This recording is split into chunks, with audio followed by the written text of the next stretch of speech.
we have, Sonia and I have been here for the last week for a number of meetings, a very wonderful meeting that I'll discuss of GuideCo, which is a Chinese initiative that I hope everybody knows for global energy interconnection. It's an extremely important initiative on how to make the energy transformation. And it's an example, in my view, of China's real leadership in global sustainable development, a real gift for the world. And then we just had a birthday party yesterday. We celebrated Confucius's birthday party yesterday in Shufu. At the Nishan Forum for World Civilizations. And this was, of course, quite an impressive event. And also very moving, because the Confucius Temple, if you have not been there, is 2,500 years old. At Confucius's death, he already was an esteemed teacher, and so the lands of the Kong family were preserved as a little temple. But then the emperors over many dynasties and 2 millennia continued to build new centers and temples in what would become a grand complex. And what is extraordinary about it is that it shows the continuity of Chinese civilization over a period of 2,500 years, because emperor after emperor saw fit to honor this sage whose teachings, and then through many, many generations of students and followers, built a philosophical base that actually underpins so much of China's culture until today. So it's quite remarkable. I don't think there are many places in the world like Shufu. It's hard to think of any others, in fact, where you've had continuity of 2,500 years of political recognition of a body of thought. I actually don't know of many other places like that, or none comes to mind. So it's always impressive and moving to be in China, and I'm very grateful for the chance. We are just at the end of the meeting a couple of weeks ago at the UN on the SDGs. So that's where I'd like to start our discussion, but we can also discuss any other topics and issues that you would like, because we have such a wonderful assembly of world-leading diplomats. This was the midpoint of what is to be a 15-year journey of the Sustainable Development Goals. And so there was a stock taking, as well as the normal high-level debate at the General Assembly. And I think it's fair to say 2 things. One, there was a political declaration that was made by all 193 UN member states, the same as those that adopted the SDGs in the first place, that the Agenda 2030 and the Sustainable Development Goals remains at the center of the world agenda for building a better future. And this is good, because one can imagine, with all of the tensions and distractions and crises, that maybe by midpoint, some governments would have said, we're done with this. This makes no sense. How did we get on this path? But there's no feeling like that anywhere in my experience. Also, not only last week, but as I travel around the world, the notion of the SDGs as a useful framework for national policy, local policy, regional, cooperation at the level of ASEAN or level of African Union or other regional groupings, and at the global level remains very strong. It's actually a complicated agenda. So it's taken governments many, many years even to figure out what are we supposed to do with these 17 goals and these 169 targets and these 312 indicators. But it did not lead to cynicism or neglect. Actually, the agenda is a rather wonderful agenda: ending extreme poverty, ending hunger, achieving universal health coverage, achieving universal education coverage. You can't argue with it in the sense that these are really important and they have been well identified, and the governments did a good job in coming up with this list, which I thought was way too long at the beginning because I strongly recommended 10 goals. I said on the Moses principle, you could get the 10 commandments on 2 tablets, but we have 3.5 tablets at least, but it's not too much, actually. It's quite a remarkable list. That's the good side. The bad side is we're just not achieving what we set out to achieve, almost at all. And this is the real drama and the real reason for thinking what's happening. Why are we not achieving what we set out to achieve, especially since governments continue to take care of this agenda, talk about it, produce voluntary national reviews for what they are doing. We've had 188 VNRs out of the 193 countries. So why isn't the agenda working? And I think that question is coming into focus. And I would say that next year's Summit of the Future, which is a rather remarkable summit coming up, a once in maybe 2 or 3 generation summit, will be a time for really some deep reflection about why we're not achieving what we set out to achieve. And the answer is that we could achieve what we have set out to achieve, but we don't have the political and institutional base to achieve what we've set out to achieve. We've got the technology, we have the know-how, we have the global finances, we have the means to end poverty. In fact, poverty is just an anachronism in this world. It makes no sense in the year 2023. There's no deep fundamental reason for our shortfalls on any of these goals, but we don't have a system of institutions, certainly at the global level, the regional level, the national level, to accomplish what we want to accomplish. And this is frustrating for the world, actually, because we feel on the one hand, we should be able to do this. And by this, I mean the things that I've talked about, or the energy transformation, or escaping from the growing calamities of climate change, which are very real, very serious, and accelerating. We feel we should be able to do this, and yet we can't seem to get this done properly. So this, to my mind, is what we should truly reflect on at this juncture in the world, and think about what would it take to do what we need to do. So let me give you my own reflections on that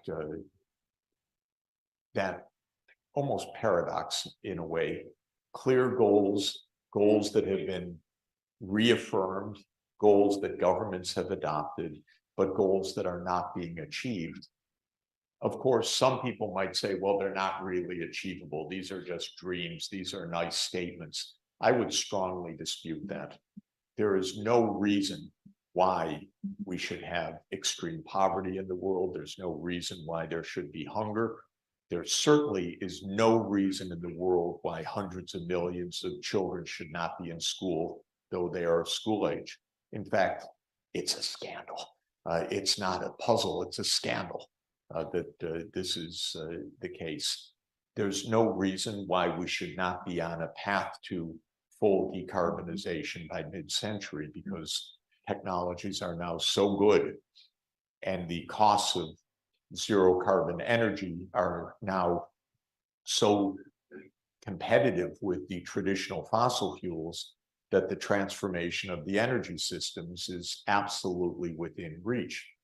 But it's off track in terms of the actual implementation. So this is the puzzle. Let me start with some thoughts about what to do about the puzzle. First, China is a proof of concept. More than that, because of its scale, it's a global scale part of the solution. And this is a country that in 40 years ended extreme poverty, from rates of extreme poverty that in 1980, depending on what estimate one uses, ranged between 60 to 80% in poverty by a kind of World Bank standard. And that reached zero by 2020. Of course, China's success is the greatest success of economic development in history, so it's superlative, but it's also a demonstration of what can be accomplished. And in my view, it's a kind of roadmap also, especially for Africa right now, because what China accomplished between 1980 and 2020, Africa should accomplish between 2023 and 2063. 2063 being the 100th anniversary of the OAU and the target date for Africa to achieve its economic objectives. So it's good. We have 40 years. That's what you need. I don't think it's possible to do it faster than China, but China gives a kind of roadmap to how things can be done.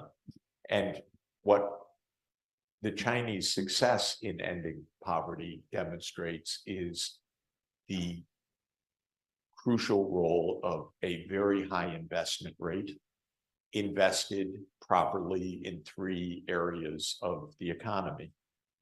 The first is in people, and I'd say that's the most important. China had the most extraordinary rise of education and of health that we've seen. And on education, the number of years of schooling and the quality of schooling comparing 1980 to today is absolutely magnificent.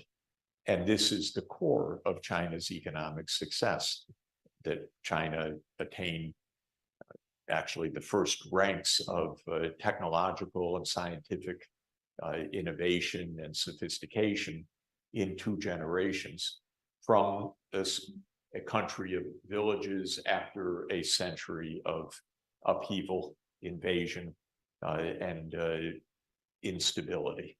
And in 40 years made a complete transformation of the human capacities, especially through education. The second investment, of course, was infrastructure. And Sonia and I arrived absolutely to the minute, on time, from Shufu to Beijing with this wonderful infrastructure of fast rail.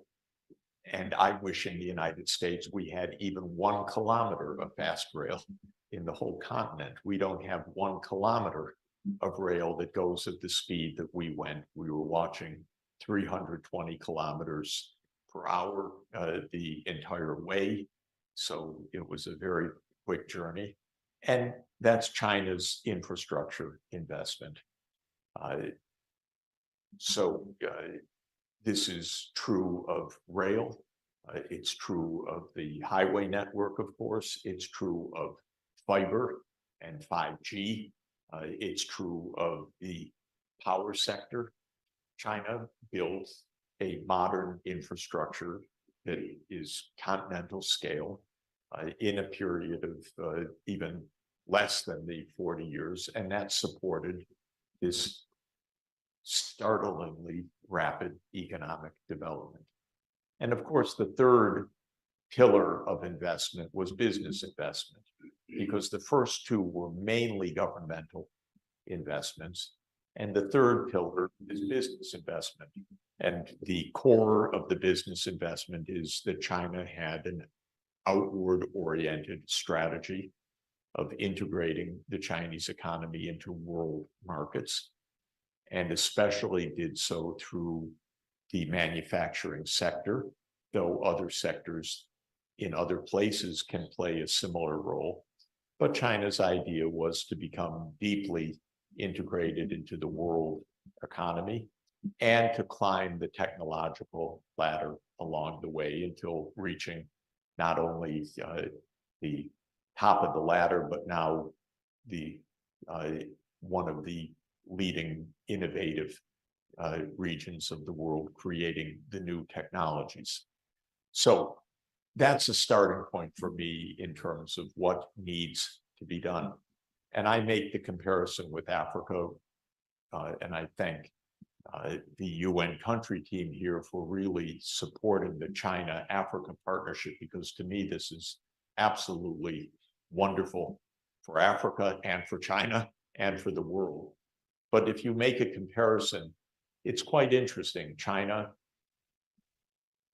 in some way, maybe not quite where Africa, not quite where China was in 1980, but a lot of poverty, probably not as extreme, actually, in a quantitative way as China in 1980, but still a large part, especially the rural population, in poverty, and absolutely a dearth of infrastructure, a low level of educational attainment in general, because kids complete 6 or 8 years of school, and then many can't continue because of fees or because of family need or poverty, or the government can't provide the school spaces and so forth.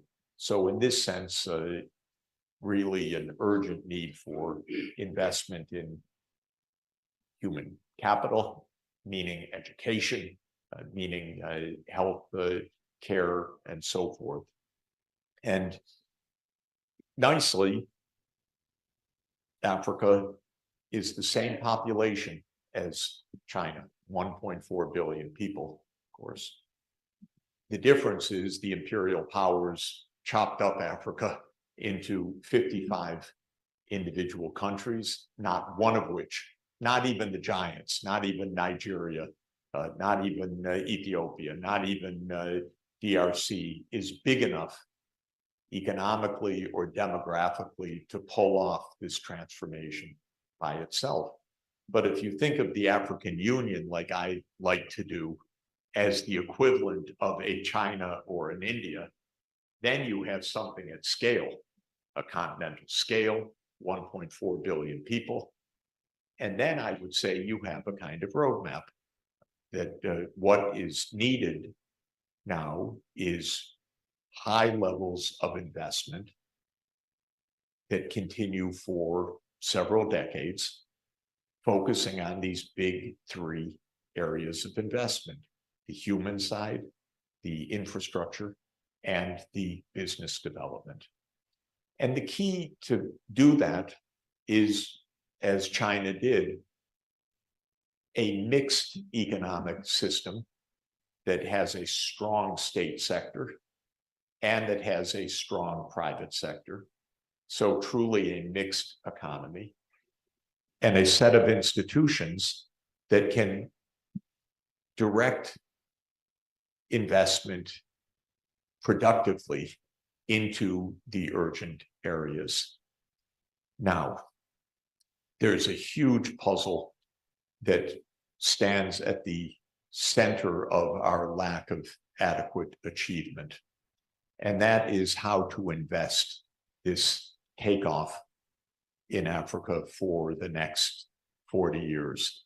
And I could speak about other regions of the world, but I'm going to focus on Africa because of the relationship and I think the need and the usefulness of China's experience in this. Right now, in the poor parts of Africa, investments are perhaps 10% of GDP, of an impoverished GDP. So last week, I spoke at a gathering at the UN for Malawi. I don't know if anybody from Malawi is here. Yes. So I was with the president, Takawera, at a very fine meeting at the UN last week. And I noted that Malawi has an income of $500 per capita, a saving rate of 0 because people are impoverished. There's nothing to save. People are trying to stay alive. The country was hit by a terrible typhoon, extraordinarily destructive. Infrastructure is very weak. Education levels very low because of the impoverishment. Saving 0. And with some development aid, investment at about 9 to 10% of national income. But think of that. What does that mean?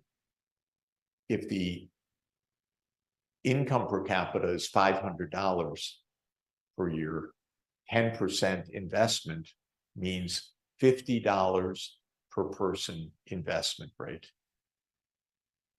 That is not an investment rate that's going to get Malawi out of poverty.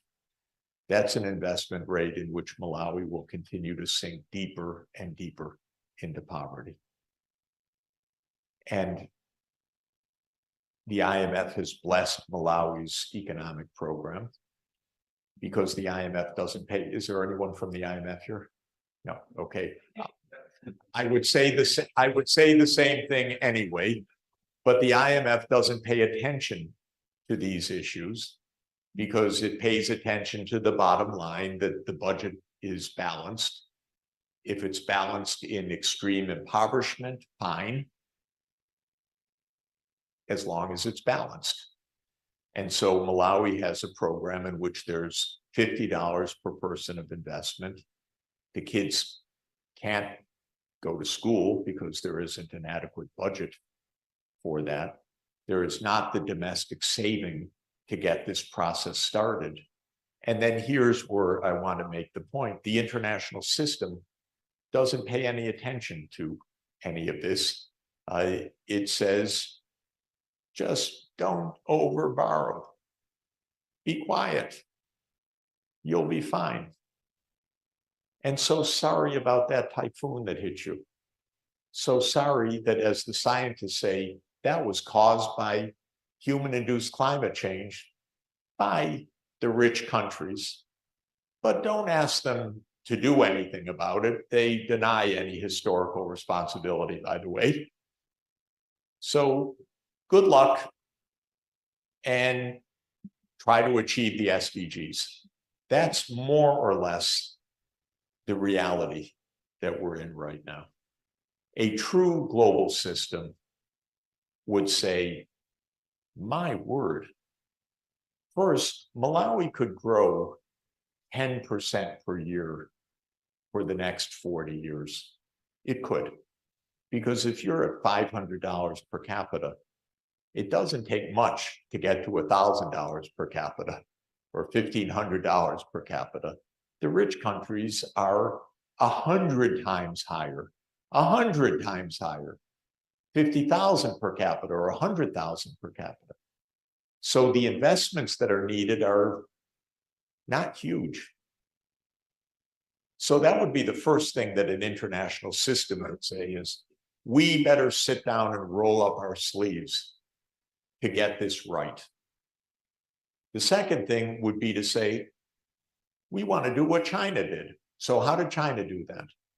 Well, China invested between 40 and 50% of its GDP every year. Malawi's investing 0 right now because it can't save. It's so impoverished. But once the process of development starts, the saving rate will start to rise because people will get out of mere survival mode and will start to save more. But at the beginning, there needs to be sufficient financing to get this process started. For example, there is no chance for development without an educated population, at least completing, I even hate to say this, I was going to say at least completing lower secondary universally, but really completing upper secondary, because in the 21st century, without at least an upper secondary education, what is a person going to do other than subsistence farming or completely informal, impoverished labor in a slum area, or be a migrant, or something even more desperate? So fund education. So your education minister was there, ambassador, and I said to her, Minister, calculate the education budget that you really need. You're going to find out that it's about 40% of GDP, maybe 3 times your total budget. But calculate what you really need and send an email to me and send an email to the person you're sitting next to who happened to be head of the Gates Foundation. And I said, I promise you we're going to fill your budget. I promise you. And I do promise. Okay. Because no kid should be out of school in the 21st century. And if Malawi can't do it on its own, we're going to find the way to do it. And I want to say to the executive board of the IMF, you cannot approve a plan that has an education budget in which half the kids are not, or 3/4 of the kids are not going to finish upper secondary. That's impossible. That's a death sentence for a country. So the main point, ladies and gentlemen, is financing the SDGs and creating a global system in which very poor countries can finance the SDGs, middle-income countries can finance the SDGs, and the rich countries shift their financing from the unsustainable direction to the sustainable direction. They don't have a problem with the scale of finance, they have a problem with what they use it for. But for poor countries, it's the scale of finance. So I spend most of my waking hours trying to raise finance for the SDGs, because in my view, the reason we're not accomplishing the Sustainable Development Goals is not a lack of will of poor countries, or a lack of desire, I should say. It's a complete inability to get this done, and a lack of solidarity of the rich countries and the poor countries, and a lack of functioning institutions to ensure that children are in school and that there is really electrification in countries, because you can't develop without electricity, just as you can't develop without an educated population. This is basic. And you can't leave poor people without electricity and without education, say, good luck, which is what we do right now. We say, good luck, just balance your budget and don't create trouble. Don't create debt trouble, don't create financial trouble, don't create any other kind of trouble. Good luck. So that's the change of the world that we need. Where are we going to get the financing from? This is what the Secretary General has proposed as the SDG stimulus. And it's a program that I've worked closely with Secretary General and with Deputy Secretary General Amina Mohammed on. And the basic idea is we should come up with another $500 billion to $1 trillion a year of development finance, and it wouldn't be that hard to do. And by the way, it doesn't even have to be a grant. I'm perfectly happy for Malawi to take on a huge, huge amount of debt that would be 300% of your GDP, even if it were 40-year debt. And then you had time to grow 30-fold between now and then, because then it wouldn't be 300 or 400% of GDP. We have this optical illusion. The IMF says, don't let the debt get above 30%. So don't borrow to electrify or don't borrow to put kids in school. But that's because they have a completely static view. If you borrow for those things and then emulate China with its growth rate of 10% per year, compounded for 40 years, you know, if you grow at 10% per year, you double every 7 years the size of the economy. And if you do that for 35 years, your economy is 32 times larger than it was when you started. And that's what Africa is absolutely capable of, with the kids in school, with electricity, with fast rail, with the transboundary infrastructure, so that Africa is one economy, not 55 small economies. And that's really where the breakthrough is going to come. So I'm looking for finance, and the main two areas of finance are public finance and private finance.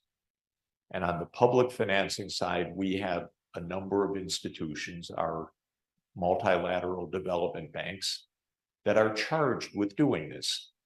But the scale is so small now that they don't function to do what we think we're doing. You would be surprised, if you haven't looked at it, ambassadors, that the total lending of the World Bank, the African Development Bank, the Asian Development Bank, the Inter-American Development Bank, added up, is $100 billion a year.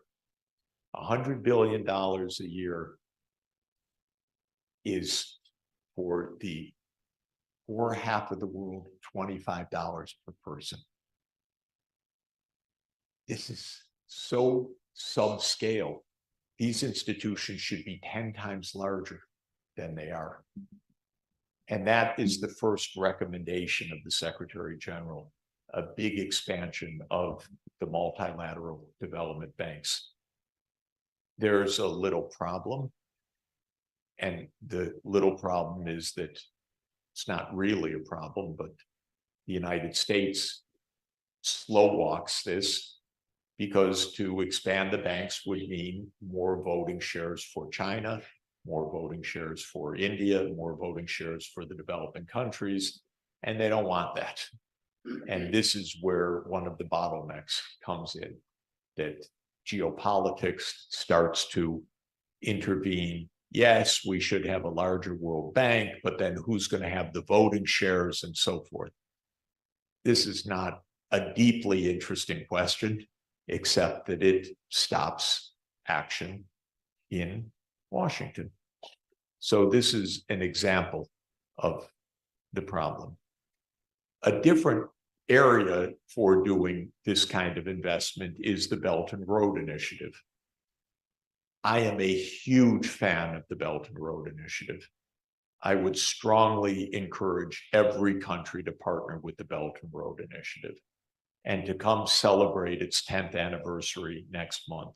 It's exactly what the world needs, and exactly good for the recipient countries and for China. It's actually a pure win-win proposition. China gets to sell a lot of infrastructure and a lot of technology. That's good, but it goes to build electricity, 5G, fast rail, all the infrastructure that's really needed.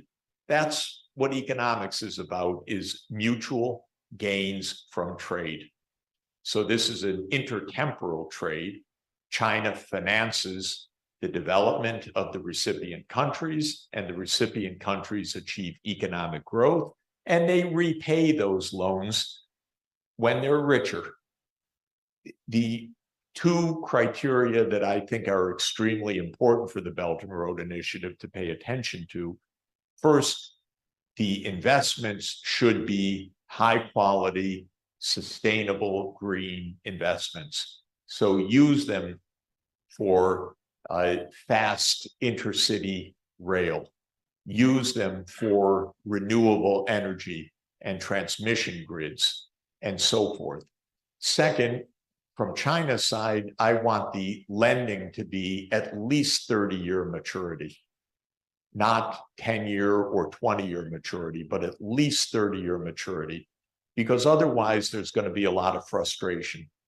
The debts will come due in 10 years, but the development's just getting started.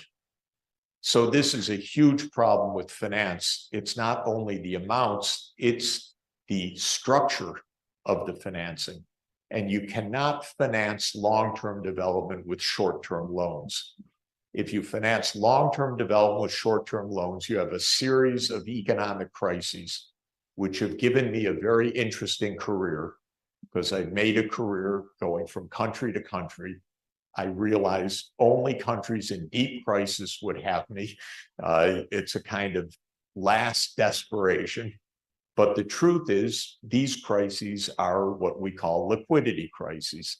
Countries run out of money because they're maybe 1/5 of their way through long-term development, but the Eurobond was a 7-year Eurobond, or the loan was a 7-year bond, and by the time it came due, well, the first grader was now in 8th grade, but not yet contributing to that economic boom. So it's a little premature to start the repayment cycle, because development is just getting started.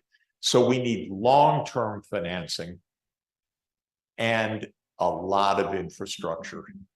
So I'm also in a campaign with the IMF to change the criteria that the IMF uses to judge whether countries are in crisis right now, because you'd be surprised. The IMF has what they call the debt sustainability framework, and they rate countries strong governance, medium governance, or weak governance. Almost all poor countries have weak governance, not surprisingly, because they're always with the back to the wall. And they say to the weak government, don't borrow more than 30% of GDP. And I say, are you kidding? 30% of $500 per capita? Don't borrow more than 150 bucks? That's not going to get you very far. Because I say, when I do my spreadsheet, borrow to 400% of GDP. But then, as I say, 40 years of fast growth brings that way down to completely manageable levels by the time the debt is due. So the IMF has a very short-term viewpoint. The credit rating agencies, as they even admitted to me, Mr. Sachs, we don't know anything about development. What we do know about is default risks, and these are high default risk countries. And I say, yes, but if they had the right development framework, and they say, but Mr. Sachs, we don't know anything about development. We just tried to predict default risks. So I'm trying to argue for a long-term partnership vision, a reform of the international financial institutions, a new way of thinking about the problem, looking at China not only as a great success story, but also as a kind of roadmap for what a high investment strategy can mean for today's low-income countries, or what it would mean suitably adjusted, say, for the ASEAN region or for South American countries. Because I believe that the essence of sustainable development is investment in our future. And I don't want China to become, as they're told all the time in the US, stop exporting to us, stop saving so much, you should consume more. I don't buy this at all. China saves a lot because it's aging fast and it wants to build up a high level of wealth. Good. But let that wealth be a claim against Malawi. It's a good bet. Malawi has a huge rate of return. By the way, when you do the calculation, the rate of return to development is just about the best rate of return in the world. I think it's comparable to every one of our unicorn companies. My calculation is that the rate of return to investing in Africa's development is about 15% annual rate of return, but it takes 40 years to realize. So that's the internal rate of return over a 2-generation effort. And I'm very conscious that the newborn today will not yield that return until they're 30 years old, because they have to go to through upper secondary and then 4 years of university at least. And then by the time that they're 22 or 23, they can enter the labor market, and then they'll start repaying hugely. But that takes the time. But the cumulative rate of return is extremely high. Development is a great rate of return activity if you give it the time. And so that, to my mind, is really where the SDGs are right now. We're terribly distracted, terribly confused. Our governments do not play well together. The United States, unfortunately, criticizes the Belt and Road Initiative, which is the best initiative in the whole world on long-term development. So not only not a proper object of criticism, but it should be an object both of praise and to say, we want to partner. And with Europe, please partner. You're on the same landmass. The Eurasian landmass needs an interconnected infrastructure.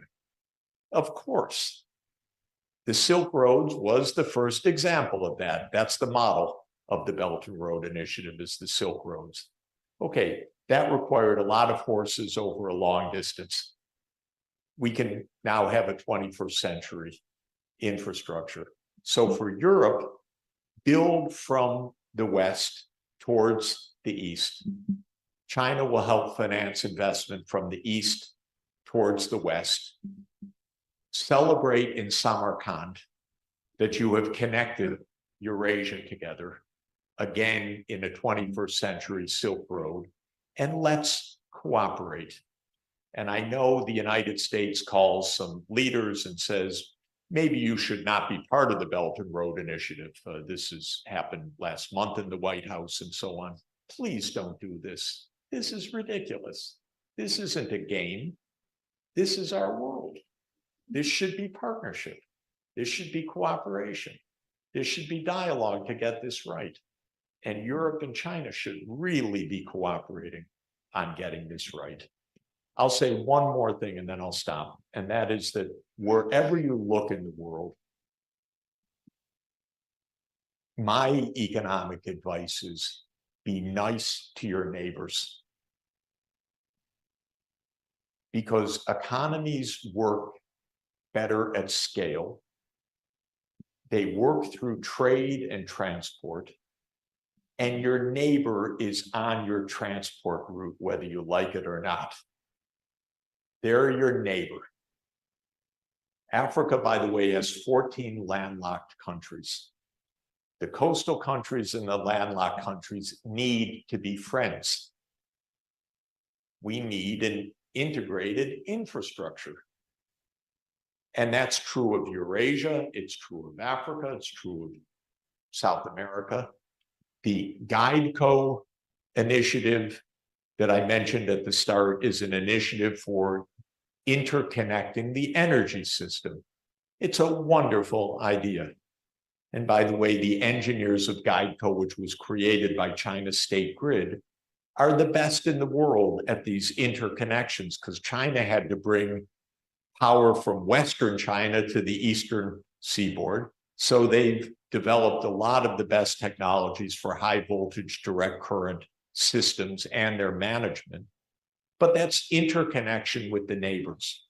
So I'm completely against Cold War politics, where you're on one side and you're on the other side. Come on.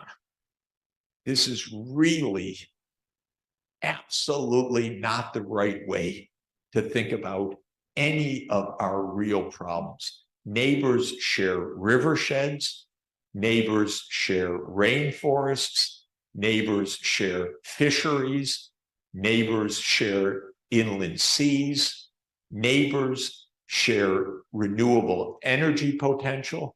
Neighbors need to cooperate and to be nice to each other. So, as they say, look to your left, look to your right, to your north, to your south, make friends. Thank you.